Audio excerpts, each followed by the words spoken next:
Alors déjà, merci beaucoup, on est à la 3e émission. Alors partagez évidemment, n'hésitez pas parce que c'est ce qui va nous motiver avec Pangololo de faire d'autres vidéos.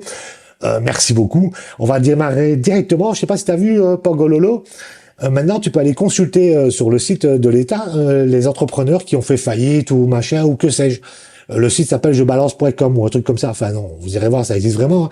Et j'ai été voir et là, je me suis dit, il y a un oubli. J'ai regardé, j'ai fait toute la liste, je me suis dit, il manque quelque chose. Par exemple, la police. Vous voyez, ils sont en faillite. Vous voyez, ils sont en faillite et même les bâtiments, ils croulent. C'est financé par l'État, mais c'est en faillite. Donc, petit conseil, n'allez pas à la police. Vraiment, pour rien. Enfin, je veux dire, vous n'aurez pas un café, les bâtiments ne sont plus chauffés et en même temps, une bavure, vous serez pas remboursé. Et bavure, vous voulez à l'hôpital. Ah ben, à l'hôpital, c'est pareil, Pangololo. Regarde. Faillite, mais c'est pas là dans la liste des ordres. Faillite. Donc, tombez plus malade, rien du tout en fait. Mais alors, croyez-moi, plaf, là, ça va faire du bruit. Et j'ai bien regardé dans la liste, il y a même pas l'État belge. Si y a bien l'entrepreneur qui est en faillite, c'est l'État belge. Je suis désolé, mais là, j'ai regardé sur Stade Bell aussi, là, en 2023, on est à 600 milliards d'euros de dette publique.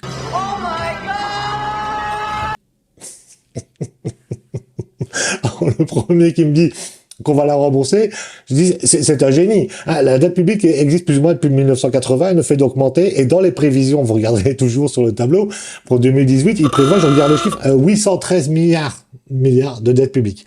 Donc en gros, plus tu rembourses, plus tu as de la dette. Alors je me suis imaginé comment je pouvais expliquer ça à ma fille. En fait, ta petite Belgique qui va à l'école, elle a pas de thune. Elle va demander à Geoffrey, prête-moi 20 euros. Donc du coup, à un moment donné, elle doit rembourser Geoffrey. Donc elle va demander à Didier, prête-moi 50 euros. Donc elle rembourse Geoffrey, mais elle prend quand même 20 balles pour faire un peu tout et n'importe quoi. Et donc ensuite, elle se dit, on passe à un niveau supérieur, elle va trouver ses darons. Et là, elle dit, passez-moi 50 euros parce que j'ai fait un prêt, machin. Et donc, et puis après, elle doit rembourser ses darons. Donc elle va trouver sa grand-mère, mais elle se fait jamais engueuler. Tu vois, je veux dire, elle peut emprunter comme ça, elle se fait jamais engueuler. Elle va trouver sa grand-mère, et la grand-mère, genre, c'est la Banque nationale, tu sais pas, hein, donc la grand-mère, elle lui file 100 euros pour rembourser à peu près tout le monde. Et puis la grand-mère, à un moment donné, elle a plus de thunes et elle se dit, je vais vendre ma dette. C'est ce qui se passe. C'est la Belgique vend sa propre dette aux autres. Comment tu éduques quelqu'un à vendre, comment on peut vendre de la dette? Comment moi je vais à la banque, je vais dire, je vais revendre mon, hein? Expliquez-moi. Donc, par contre, il y en a qui se portent très très bien. Vous regarderez, les partis politiques en Belgique n'ont jamais été aussi riches. Hein, Pangololo, tu pourras insérer. Et donc, ça c'est juste incroyable, c'est magique. Et à ces gens-là, j'ai envie de vous dire... Jusqu'ici, tout va bien. Mais l'important, c'est pas la chute. C'est l'atterrissage. Et donc, on va parler de quelque chose de un peu plus réjouissant, si on peut dire. C'est que RTL a dit que l'inflation stagnait pour l'instant et que les prix étaient même un peu en chute. C'est juste incroyable. D'ailleurs, écoutez l'extrait. On était passé de 20 euros par mégawattheure à plus de 300 euros par mégawattheure en plein cœur de cette crise du gaz. Maintenant, on est redescendu à 50 euros par mégawattheure. On est toujours 2,5 fois plus cher au niveau du gaz que l'on ne l'était avant cette crise de l'Ukraine. Donc le mec qui nous parle quand même que le gaz, il a augmenté de 20 euros du mégawattheure à 300 euros du mégawattheure l'année passée et que maintenant il est quand même 2,5 fois plus cher. Mais RTL essaye de nous faire passer une citrouille comme un suppositoire en nous disant que tout va bien. Mais non, l'inflation est toujours bien là. On paye nos prix de manière démesurée.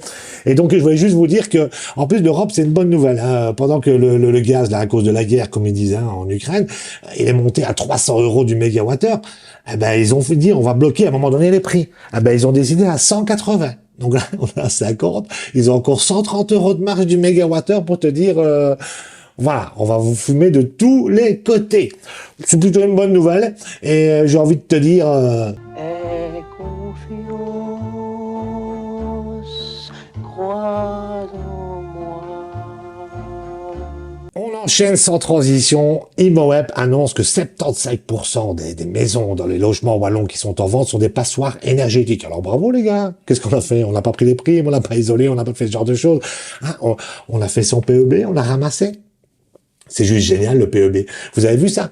Sur une seule même maison, la RTBF a fait un petit reportage. On peut avoir 5 rapports différents sur une seule maison. Alors, dans l'échelle de fils de puterie, autant vous dire que le PEB, ils ont déjà pris l'ascenseur. Vous comprenez? Vous allez voir pourquoi. Premier petit extrait. Une seule maison. Eh bien, il va l'introduire dans les 3 systèmes. Le wallon, le bruxellois et le flamand. Bienvenue en Belgique. Donc, en fonction de ta région, machin, du nombre d'habitants, c'est déjà même pas le même PEB. C'est juste incroyable, quoi. C'est juste magique. Je trouve ces gens, ils sont magiques. Et alors là, quand on dit qu'il y a 5 PEB différents en ministre, regardez. Alain Marron, le ministre bruxellois de l'énergie. On prend tout à fait quelques pourcents de différence entre 2 certificateurs. Mais ici, 47% de différence, c'est énorme. Alors moi, dans cette vidéo, ce que j'ai envie de vous dire, j'ai envie de trouver un ami, ou voire même une amie, parce que je suis célibataire. Si il y a une femme jolie, intelligente, douce, qui fait des PEB, et à qui je peux parler, et on pourra certainement s'arranger. Vraiment, c'est juste incroyable. Et là, j'ai envie de vous dire, big applause, hein. Alors on va presque terminer cette vidéo avec le No Twitter Day de Tristan Mendez France, de Conspiracy Watch. Alors si vous ne savez pas qui est Tristan Mendez France, c'est lui. Non, c'est pas lui, tu t'es trompé, Pangololo, c'est lui. Les Dalton, tu le fais exprès ou quoi? C'est lui. Voilà, vous irez voir sa page Wikipédia, comme on voit ici au-dessus, parce que moi je suis un peu choqué, parce que ce mec est un véritable zombie qui fait partie de Conspiracy Watch, hein, vous irez voir tout ça, vous taperez. Ces mecs, il faut leur offrir de la vitamine D et du soleil, hein, ils sont déjà tout blancs, ils sont vraiment pas beaux, mais où je suis un peu choqué, c'est que ce gars qui prononce 400 fois le mot complotiste dans n'importe quelle interview, se retrouve sur notre chaîne publique. Mais allô, quoi? Et le gars, il nous dit c'est un spécialiste de la désinformation. Mais qu'est-ce qui se passe? Bonjour Tristan Mendez France. Bonjour à tous. Merci d'être en direct avec nous sur La Première. Vous êtes un spécialiste de la lutte contre la désinformation. Alors moi, le Tristan Mendez France, qu'est-ce que tu veux que je te dise, quoi? Je veux dire, voilà, il n'y a qu'une seule solution, quoi. On n'a pas le choix. Merde! Bon, c'est un peu excessif, mais ça portera ses fruits, j'en suis sûr. Et donc voilà, l'actualité, il faut essayer d'en rigoler parce que sinon on pourrait se suicider, mais c'est pas du tout notre intention, on ne lâchera rien. Soutenez évidemment Citoyen Reporter avec qui je peux faire ces vidéos. Venez me voir en spectacle ou invitez-moi chez vous parce que j'ai aussi des spectacles où je vais jouer chez vous et c'est comme ça. Ce monde doit un petit peu changer d'une manière ou d'une autre. Et quoi qu'il arrive, moi, le 9 juin, je lance toujours cette opération. Je peux pas, j'ai pique-nique, je peux pas aller voter parce que je sais au plus que j'ai regardé aujourd'hui, chaque vote, machin, s'ils ont un au Sénat ou à la Chambre, c'est 6 boules qu'on leur donne individuellement. Moi, je donne 6 boules à personne. Je vous jure, j'irai chercher un petit panini et je ferai ça tranquillement dans un parc ici plus loin. Donc voilà, mes amis, on lâchera rien.